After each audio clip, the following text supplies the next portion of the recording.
Anda dua tokkooti. Allahu akbar. Allah fooqii kanaati. Kunoo kan gadi ilaaltanii argitan kun ispaaltiidha. Argaa jirtanii miti. Kan baajaajiin irra jiru kuni ispaaltiidha jechuudha. Ispaaltii marra jira. Ispaaltii maxxanee. Kunoo. Kun ispaaltii gurraachi kun. Asiin aseen. Bismillah. Amiin amiin.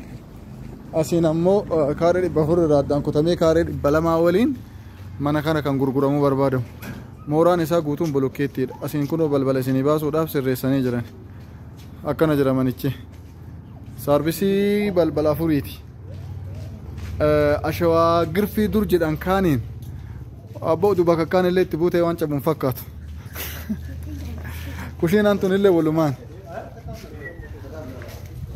Saarbisiin kun illee walumaanii ka duuba. Maashaallah. Kun mana jireenyaa godhatan manni durii gabaabaan kun illee kun asiin jira. Aha.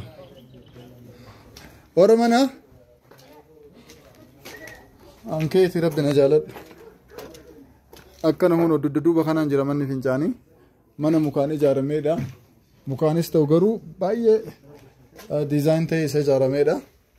Saarbisiin kun illee isuma wajjiini. Inni nuyyuu saalooniif gaadaa kun.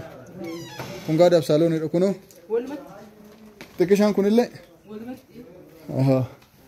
Ka duubaatu addattiidha. Kun akkanatti jira.